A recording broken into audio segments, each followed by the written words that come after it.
stay with us for the lunch. Right now, Subodha is here. I think Subodha is going to lead the metta meditation. Uh, in fact, Subodha lead this morning meditation also. Thank you, Subodha. And you can start your meditation right now. Thank you, Bhante.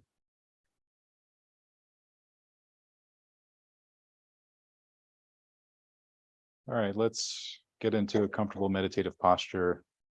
Close our eyes, put our hands in our lap.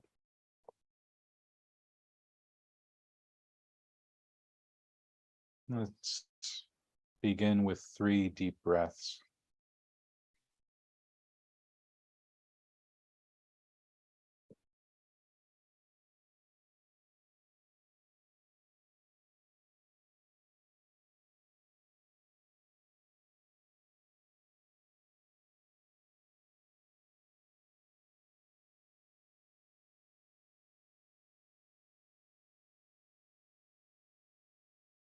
Let us now begin with thoughts of goodwill towards ourselves.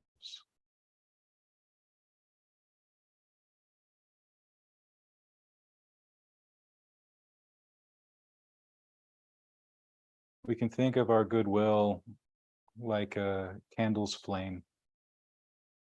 When we light a candle, not only is the candle itself bright, but it illuminates the room, spreading light in all directions. So by beginning with ourselves, we are lighting that candle.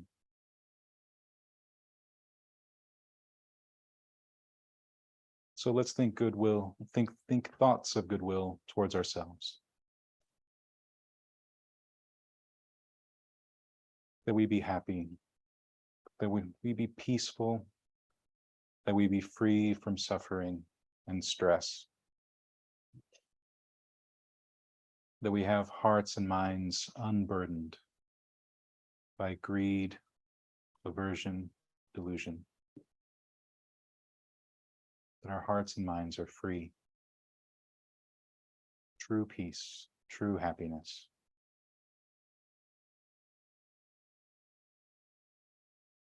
And much like that candle spreads light all around, so will we with our goodwill. So let's spread our goodwill to our family, our friends, our teachers.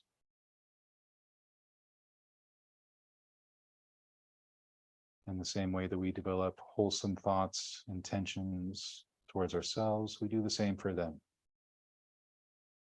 That they be happy, that they be peaceful, that they be free from stress and suffering, that their minds and hearts become unburdened.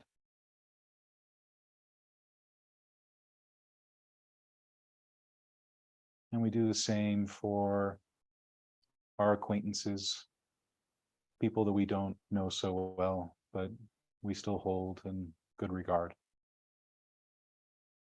And with them too, we share our thoughts of friendship, our thoughts of goodwill, our thoughts of metta, loving kindness, that they be happy, that they be peaceful, that they be free from stress and suffering, that their hearts are unburdened and free.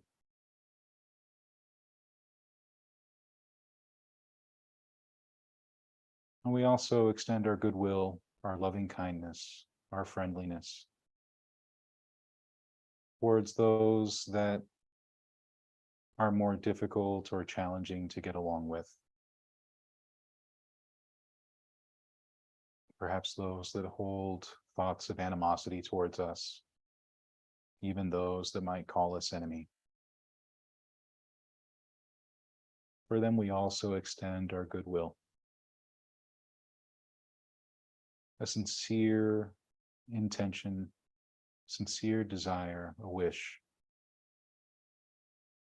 that they be truly happy and peaceful, free from stress and suffering.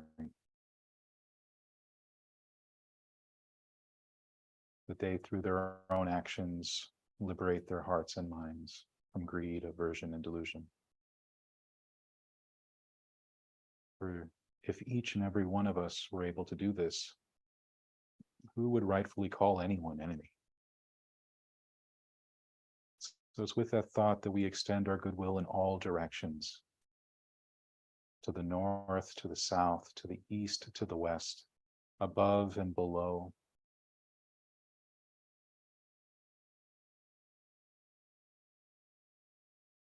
We see a world marked by so much stress and suffering. So to all sentient beings everywhere, we extend our goodwill to them. May they be happy. May they be peaceful. May they be free from stress and suffering. May each and every one of us, all of us, everywhere, in all realms of existence, may we find peace and happiness in our hearts.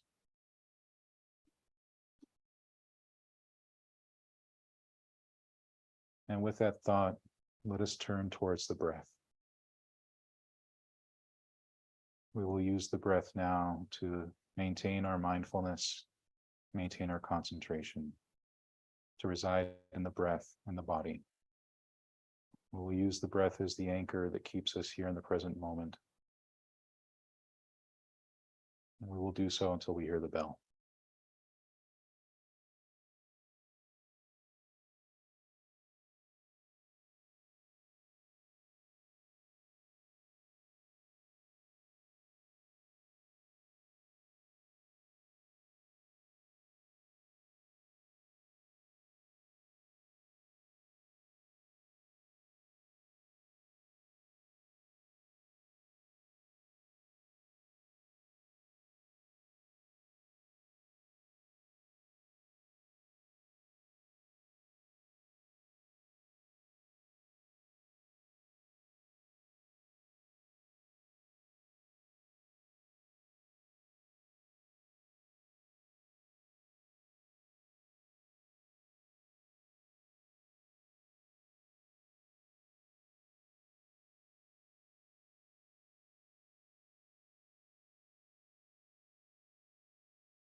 Sadhu, sadhu, sadhu.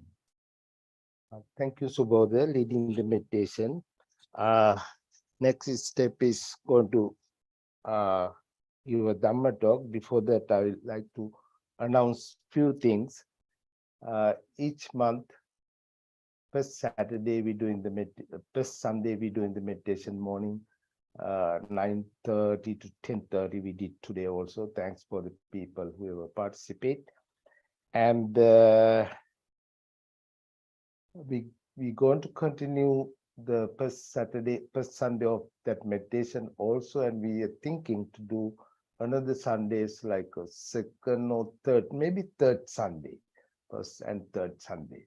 So then people can more participate, and the temple is open, and we have parking lot also open for the people who's coming to the temple. And that's it right now. And we have Reverend Kusala is going to give a Dhamma talk today. Kusala, you can start your Dhamma talk right now. After this Dhamma talk, I will announce other announcement. Okay.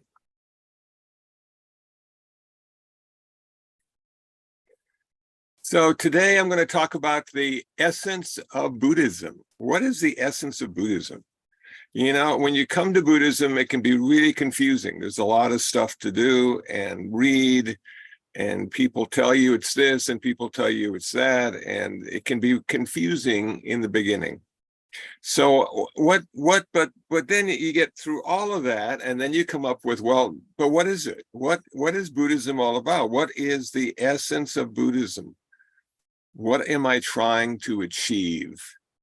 So we start basically with the 5 precepts. When you become an official Buddhist, you get a Buddhist name, you take the 3 refuges, you accept the practice of the 5 precepts, and generally you get a certificate suitable for framing, which reminds you every day when you look at your certificate on the wall that you are now going to be a Buddhist and practicing, and life will be so much better because of it. So we start with the 5 precepts. 5 precepts allow us to have a reference point, to be skillful in what we say and what we do. It also changes our karma in a very specific way. So karma is everything you think, everything you say, and everything you do.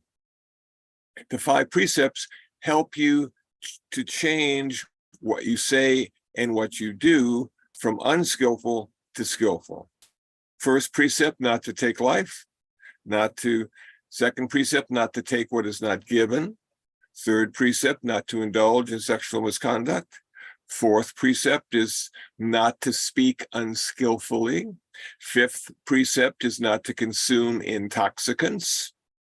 And so just a quick overview, the idea of the first precept is we're going to try not to kill. And it's more difficult than one might think because it's the easy solution to a lot of problems. So when we're in the backyard or at the beach and mosquitoes land on us and they want to take some blood, and what do we do as a Buddhist? Do we shoo them away, or do we swat them and kill them and take their life away? How do we do it? And this is what you need to think about. As you become a more and more Buddhist in the way you live in the world, you start to seek forms of workarounds. How can I work around this issue? So at night, for instance, if you have a mosquito flying around your bed, could you get up? Could you catch it? Could you take it outside? Would you lose a half hour of sleep if that was the case? Would it be worth losing a half hour of sleep if that was the case? And so you start to think about the world a little differently, that everything that was born in this world is going to die. It's on a natural time frame. And so as we look at this, we say to ourselves, I'm on a natural time frame as well. I was born, I have to die. But what I'm seeking in my Buddhist practice is something that's unborn and undying. that I want to take refuge in, that I want to find while I'm still alive in this lifetime and not have to work through all the other lifetimes ahead of me. We call that nirvana, by the way. The idea that nirvana is unborn and undying, and that we have an opportunity to achieve nirvana in this lifetime.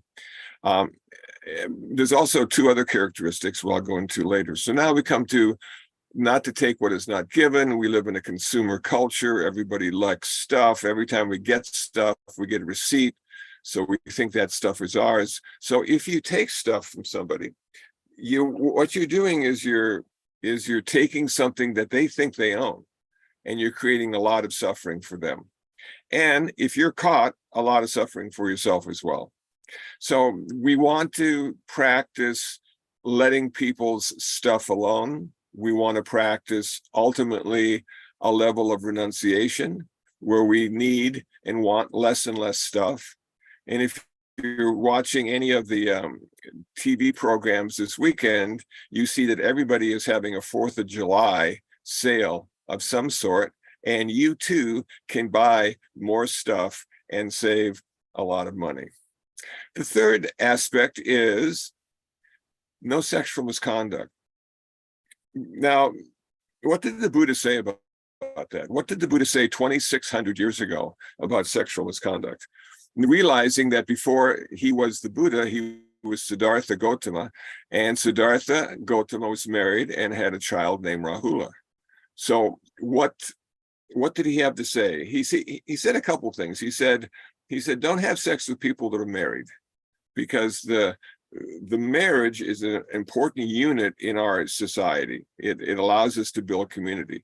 And you don't want to cause any friction or suffering between the two people and blah, blah, blah. And so he said, avoid having sex with people that are married. He said, avoid having sex with people that are engaged, because people that are engaged are going to get married and you don't want to give them any second thoughts about that commitment.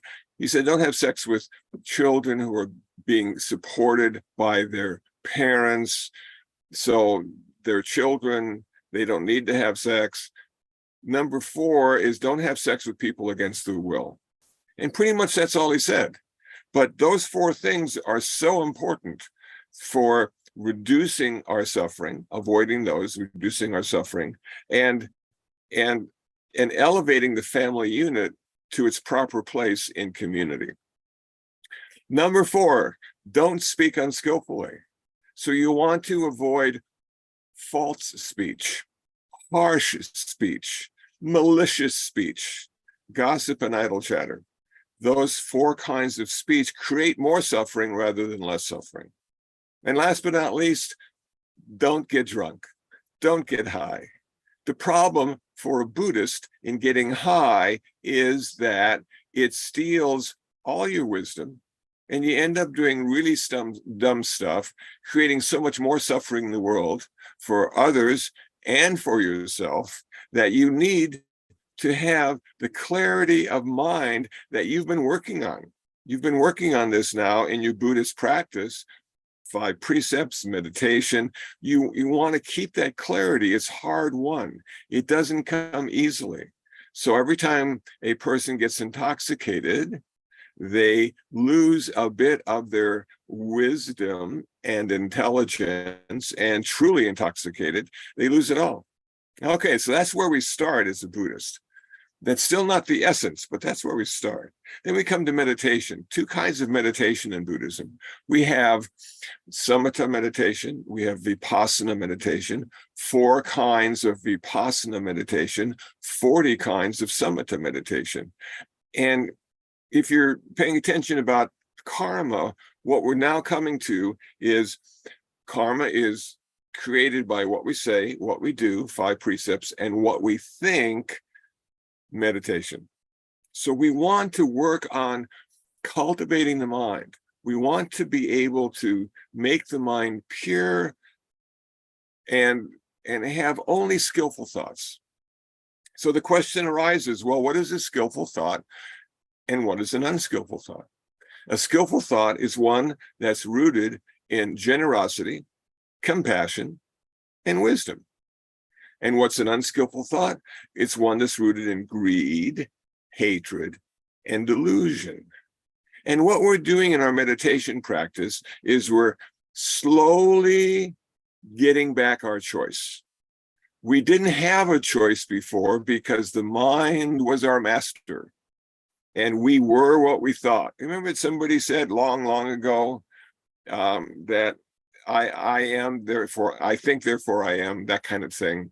Well, yeah, the job of the mind is to think. Consciousness is there to think. It's there to protect us. It's there to keep us alive. It's there to get out of the bad and into the good. Always clinging, having aversion. It's our master. But the meditation practice finally allows us to free ourselves from the master and use the mind and thinking as a tool to live skillfully in harmony with the universe, if you will. But it takes a long time. It takes weeks, months, years, maybe even lifetimes of mind cultivation, of meditation. Some of the results happen quickly. Other parts of the meditation practice take time, but the results come eventually. And we come to a place of happiness. And more importantly, we come to a place of peace. Now, that sounds like happiness flatlined to some people. They'd much rather work on being happy than being peaceful. But ultimately, peace brings you to the middle path, balance, equanimity, and your life is so much better filled with peace than it is with happiness, because ultimately happiness will go away. Everything changes. One of the aspects of Buddhist wisdom, everything changes all the time. So what we have now will be lost in the future. What we had in the past is no longer available to us. So this idea of finding peace in the turmoil of the ever-changing present moment is really a skillful way to look at it.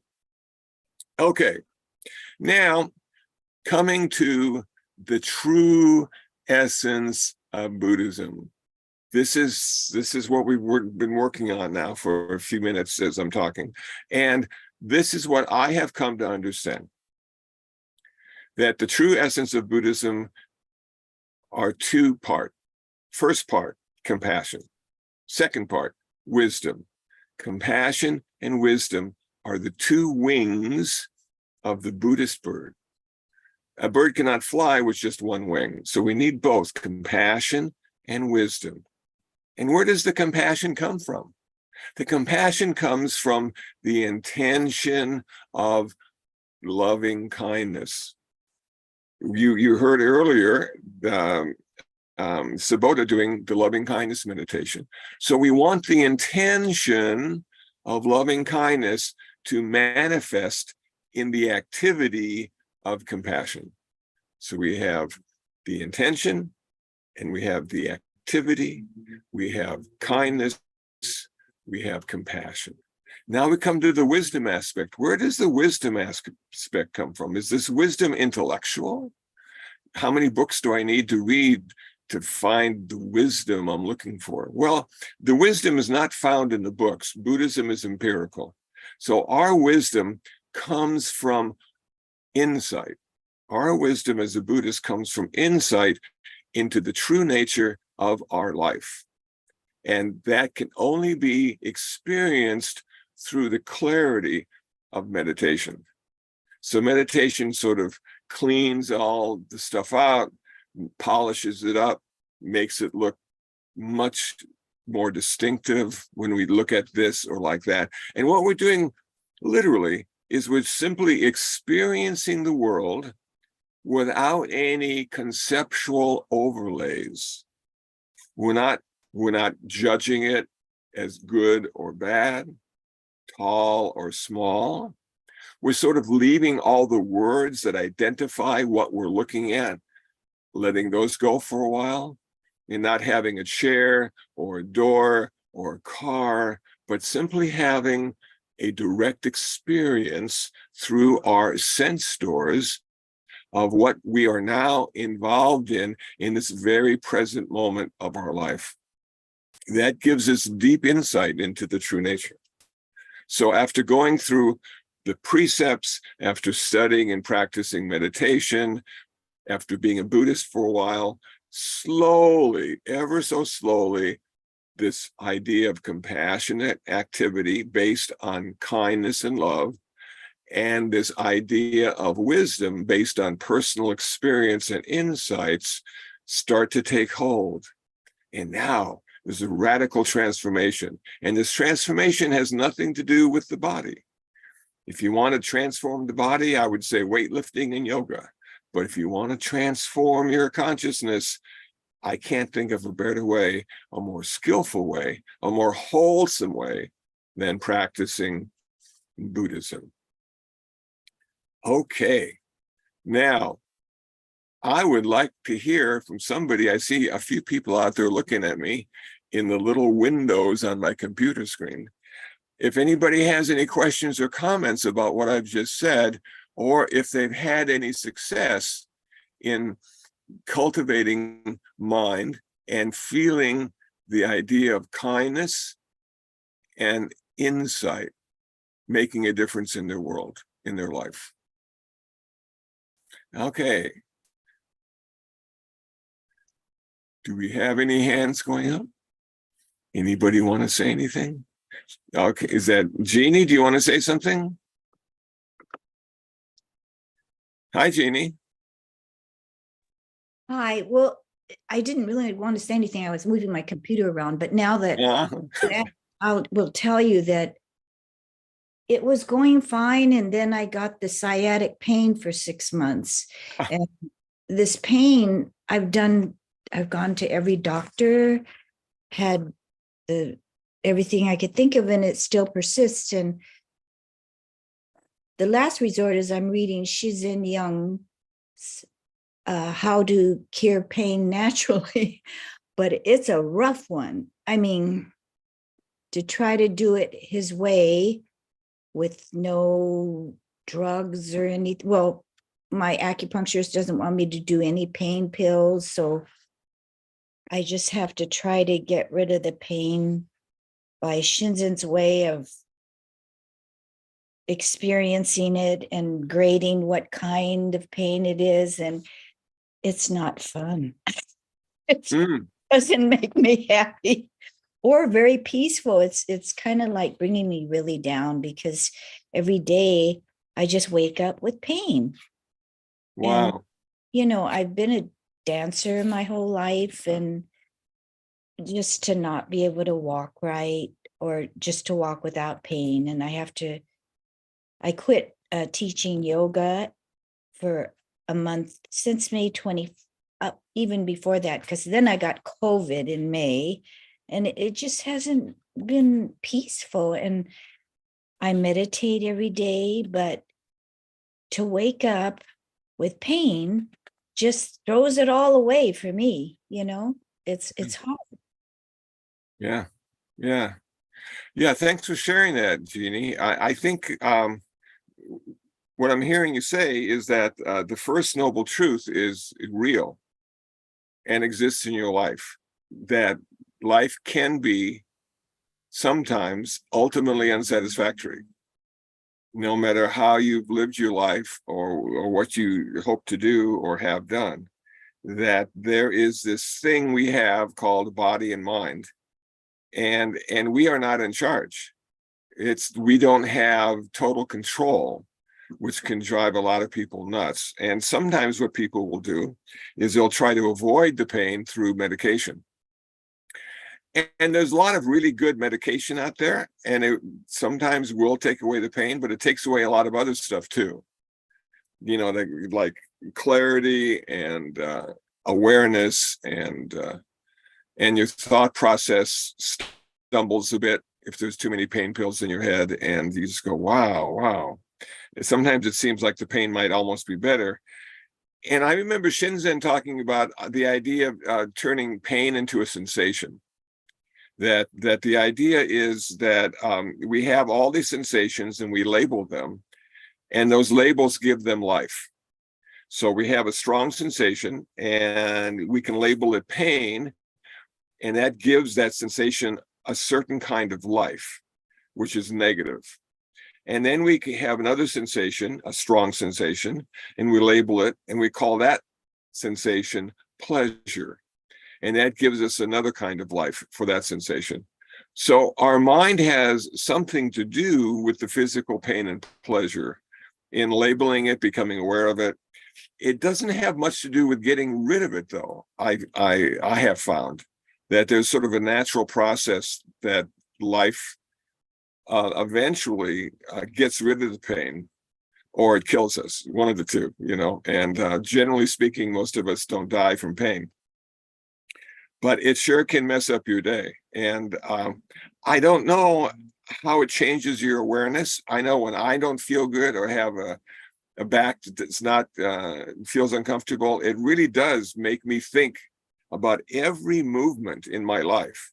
It's exhausting that I have to one foot in front of the other, and I can feel each foot being placed in front of the other in my back, which is really odd. I hadn't thought about it before until I had some back pain and realized my back is sort of connected to everything in my body.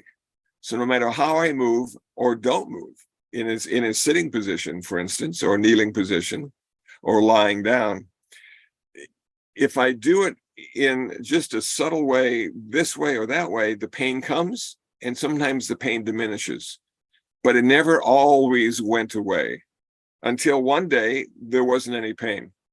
And I don't know what happened. There was a transition that my body went through. And so the body gave me the pain and the body took the pain away. And I didn't have much to do with it except had to bear the pain every day until it went away. So it's tough. I'm sorry, Jeannie, that you're going through that, but you're probably learning something new from it. Yeah, it's been like since January, so it's getting tiring. Yeah. Yeah, it's called sciatica. Mm-hmm. Yeah. So I've heard that apparently some meditation people suffer from sciatica because of the way they sit cross-legged, and it's in the leg or something, or the okay. Yeah, I was trying lying down here. yeah. But well, I'll just keep trying. There's maybe, but I really feel like giving up. Maybe giving up will just, I don't know what to do. I'm working with it. I'm just working with it. Maybe I'm working too hard, but that's the only way I know to do is to work hard. So. Yeah, well, I think working with it is the way to go. You know, not being a victim, but being proactive. And say, what do you next? What might work? What could I do? You know, and natural, you know, if there's natural herbs and spices you can take, or acupuncture, or all that kind of stuff, so where you don't have to put drugs in your body. Yeah, Judy had her hand raised. I'm wondering if you have a tip or so. Yeah. Oh, but you're muted. Oh, Judy. Okay. Hi there, everybody. I just want to say hello because I'm new, and I plan to be a returning person. I've been watching the YouTube's episodes, which I do every day, either Theravada monks or someone else. And I discovered your channel and I was really, really impressed with it. I live about 75 miles away from downtown LA in Yucaipa toward Palm Springs. So I just wanted to say hi, but I did want to comment about the sciatica. I can't think of a more painful thing to do, unless maybe it's childbirth. But, you know, I've always try to balance what I do. I think about what the Buddha said. He said the middle way, you know, and my 2 cents is to go through excruciating pain with sciatica when you don't have to go to pain pills, but there's lots of things along the way. You know, I mean, even a Tylenol would help you, because you got a physical thing of a nerve being swollen, I wouldn't go to meditation to be able to solve that problem. I would go to some scientific thing like the shrinking of the nerve, you know. But anyway, I just want to say that, Jeannie, that I do appreciate what you're saying, and I really hope you get better soon. Thank you, Judy. Thanks. So Jeannie, you have a supporter. Get well soon. Amen. Drew, how are you doing? Good. Hi. Well, thanks for having me on. I found the Zoom online. Looking around, I'm actually in Los Angeles. Kind of just beginning to get into my Buddhist studies. I just got my mindfulness meditation teacher certification, so I'm trying to bring mindfulness to other folks. So thanks for sharing the Dharma this morning. And this, Jeannie, it's wild because I actually have sciatica as well. So it's kind of crazy that you brought that up. I was in the hospital the other day with it. Meditation, when you're meditating, I will say from my teacher, I did make sure your knees are below your hips, you're elevated enough, because that'll relieve a lot of the strain as well if you're sitting on a cushion. There you go, Jeannie. Or a chair, maybe. Huh? Maybe Yeah. a cushion for a while. Well, you were in the hospital with it? I had to go in for I couldn't like sit up or stand up, but my wife was nice enough to let me lay on the back seat of her car and take me over there. But it's all good. But besides that, I just want to say this is a great Sunday group, and I'm really happy to be here. And I've been watching the YouTubes as well, Judy. So this is cool to be able to interact live. Well, good. Thank you, Drew. It's nice to have you on board, and congratulations on your mindfulness teacher status. Oh, thank you. Yeah. Thank you very much. Because that it's going to help a lot of people, I hope so. Make a difference in the world. And Drew, we only have 8 billion people to work with. So easy. Exactly. So we need it. Exactly. Thank you. Good. Rick, do you want to say anything? I haven't seen you for a while, Rick. Can you hear me okay? I can. Oh, no, it's great to see you. And I miss seeing you, so it's great to be in your presence again.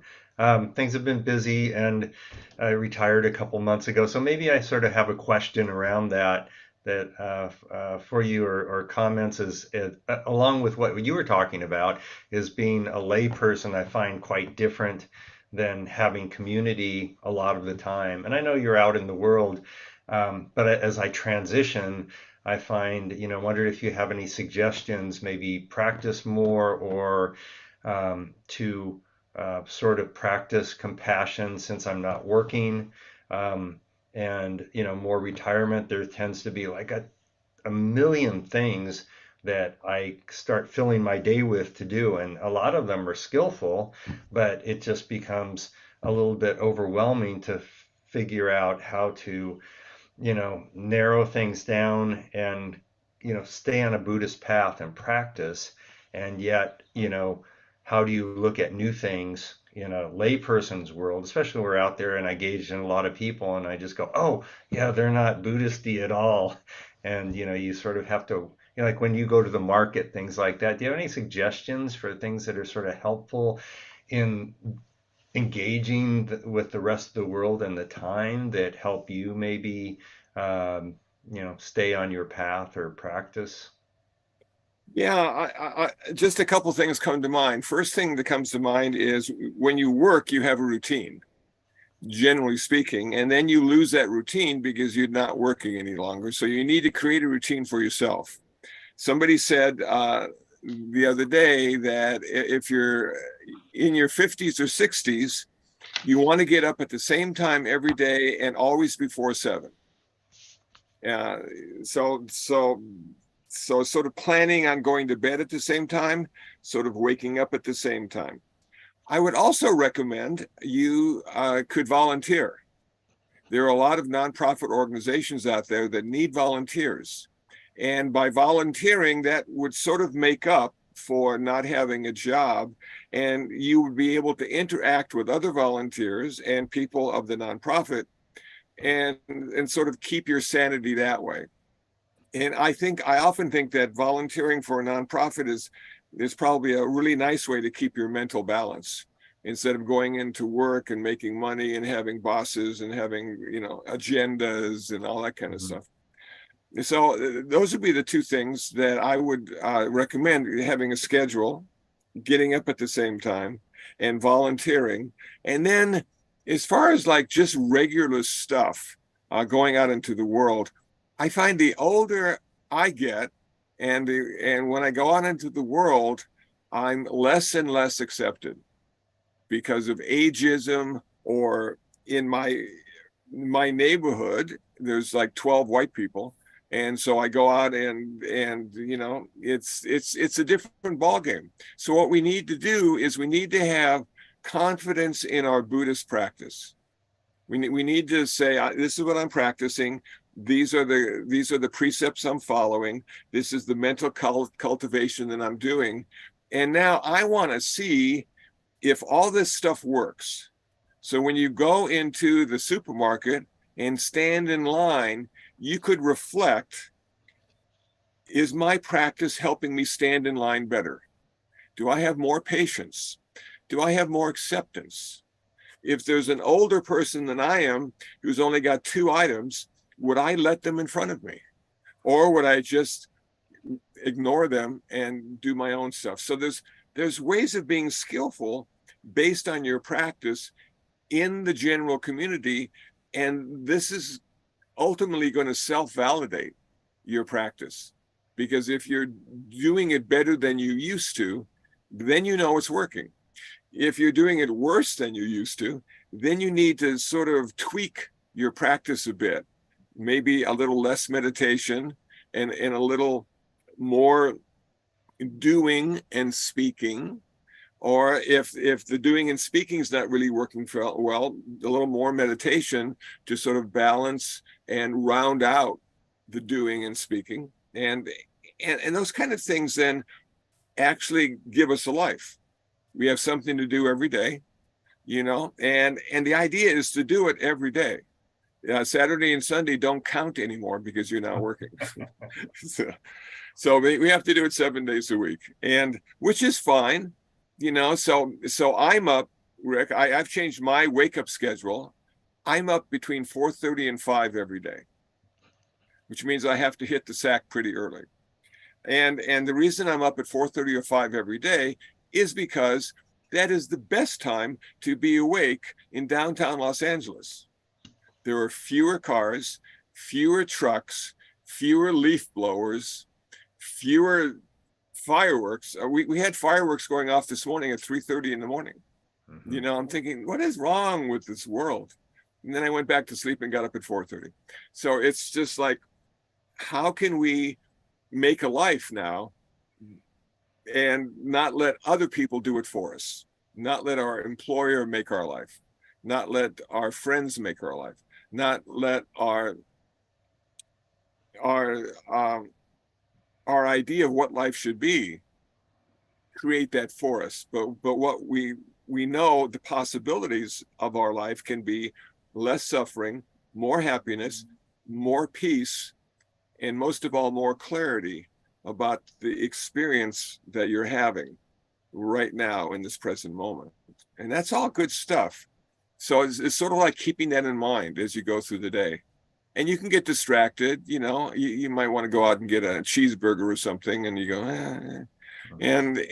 but then you reflect and say, okay, the cheeseburger's there, and now I do this, and now I do that, and now I do this, and I got this to do. And so that's how I sort of do it, not having had a real job for like a few years. I pretty much had to create my own schedule. Yeah, thank you. Those are all good suggestions, and they're kind of aligned with some of the things I'm working towards. So I think I'm kind of maybe on that path of aligning with those things. Especially, I stopped taking sleep meds and allowing my body to adjust to that and learning to sleep naturally. And it's each day I'm getting better progress with it, and setting that sleep time and wake up time, and not having to rely on something to sleep anymore because of all the stress and craziness and waking up constantly in the middle of the night. So I think that I think maybe there's a little bit of kindness that I have to work on towards myself, and forgiving myself as I work through the things that you talk about too. But thank you for the suggestions. I appreciate it. And just one thing comes to mind as you're talking about waking up during the night with all these things on your mind. A few years ago, I gave a Dhamma talk, and after my Dhamma talk, somebody came up to me and said, "How can I stop thinking? I'm always thinking. I'll wake up at 3 a.m. with all these thoughts, and they seem to be coming from my subconscious, and they were just like, erupting, if you will, and the lava overflow. It just sort of goes right into my day. How do I get past that?" And it's really hard in the middle of the night not to think, because you're not thinking anyway. It's sort of thinking by itself. So the idea, and you got it, the idea is to be kind. And apparently some of this stuff needs to come out, come up, make itself known to you. And then your job is to forgive it and accept it. Whatever thoughts you have at 3 a.m, I'm often up at 3 a.m with thoughts, and I just marvel at how clear a thought is that I had an experience 20 years ago, and I go, every little moment of that experience seems to be in that thought. I'm going, wow, why can't I remember what I did yesterday? And then the idea is to say, okay, thank you for making me aware of it, talking to your mind. And now I'm going to let it go. And if it's a really ugly thought, now I'm going to give it a memorial service. I'm going to bury it and give it a memorial service. And if it comes up again, it won't come up as strong and as ferocious as it did. And then if it comes up 100 times, each time it comes up, it's a little weaker. You have a little more awareness, and eventually it might come up and you're not even going to notice it. So the mind in the early morning hours is just a strange place to be. And so that's what I sort of look at when I'm dealing with all my stuff. It's just like, wow, it's you again. I thought I'd lost you, and it's going to be there until, I don't know, maybe forever, Yeah. So anyway, okay. Thanks, Rick. And good to see you. And congratulations on your retirement. Thank you, Kusala. Good to see you. Thank you. Good. Okay, well, it's almost 12 o'clock, which is the bewitching hour. And so I'm going to turn it over to the Zendo, and they can continue the Sunday service. Thank you all for checking in with me today. Yeah, Jeannie. No, I just want to thank you. What you were just talking about, waking up at 3 o'clock at night and killing those devils or whatever, they'll get smaller as you do this, put them to death. I just thought that was really good images to work with, and I'm going to use them. Oh, good. Well, thanks, Jeannie. Yeah. And I think some of them are devils. In Buddhism, we call it Mara. Mara comes to visit us, And what did the Buddha do when Mara came to visit? He just sat there and looked at him, just watched him, just became aware of them. Yeah. Good. Well, feel better, Jeannie. I hope it fixes itself for you. Thank you. Okay, Zendo, I'm turning you over, if anybody is still there. Thank you. Thank you so much for your Dhamma talk. And we're going to chant page 4 and page 10.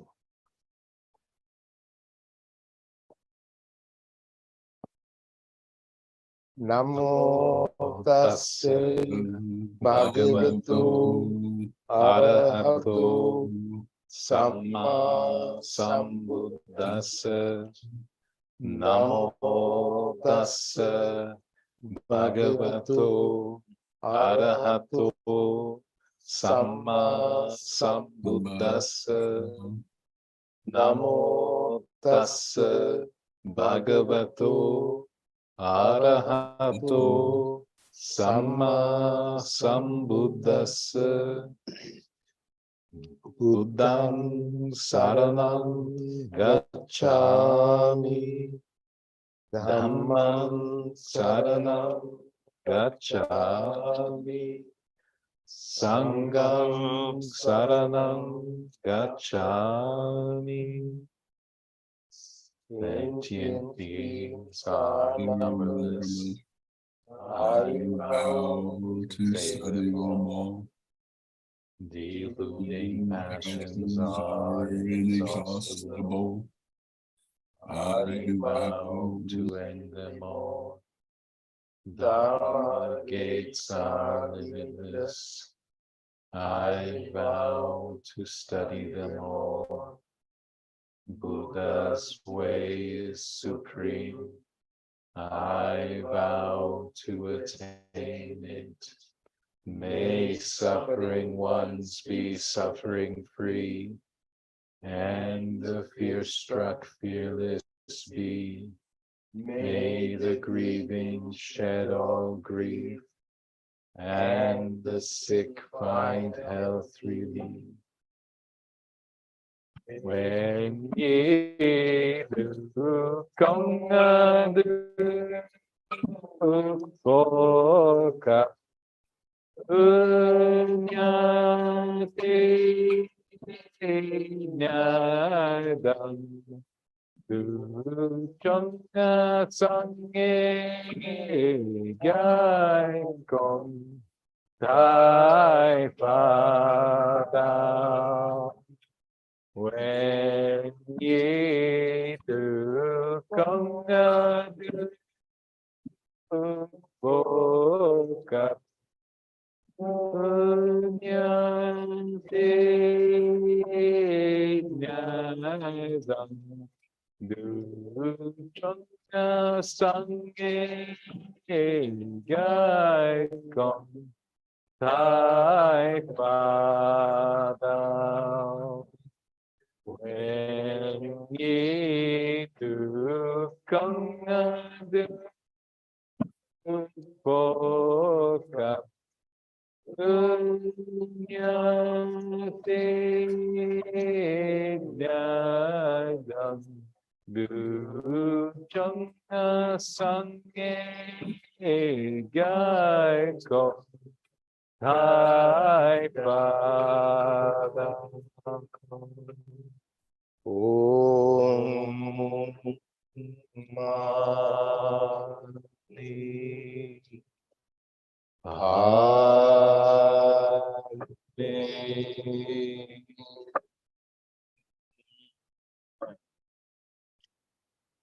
Thank you again for everybody. Next Sunday, which is the 9th of the July, Dhamma teacher, Nepal Dhamma teacher, Sai Maharjan is going to give a Dhamma talk. He might come here, just leave a message. He did not answer. Last month, he come here to give a Dhamma talk. He say he will come, but I hope 90% he will come here to give a Dhamma talk. So then the 15th of the July, we're going to participate for the Lotus Festival Eco Park, which is Asian Pacific cultural program. We're going to opening ceremony. We are all the monks going there for the chanting, blessing for the opening ceremony. So if you have time, please come and join. Again, I was thinking to do the meditation the third Sunday, also morning 9:30 to 10:30, like 1 hour program. So it will announce in our web page in soon if we decide 100%. I'm thinking right now. So because Subodh is coming to that Sunday, then he can do the again meditation. And that's it. We have a food ready in Anand Hall within 10 minutes. Please go there and you can eat. And What time are you at the Lotus Festival? Saturday, the July 15. What time though? It's start around 11:30. Yeah. We will be there 11:30. Actually, it's going Saturday and Sunday, both 2 days, but we are only going Saturday, just for the opening ceremony, to the blessing for the people. I think we don't need the tea and cookies. And please leave a message, leave a donation for the temple. And that's it. Thanks again for everybody being with us. And again, the temple is open every Sunday. You can come. People coming a little bit more and more, because the last few years pandemic, we close everything. Right now it's open. People like to come, and people a little bit lazy to come also, because they can do everything in the Zoom, in the home. So maybe we have to stop the Zoom, then they will come. We'll see. Okay. Thanks again. Thanks again. By the power of the Buddha, Dhamma, and Sangha, you all be well and happy.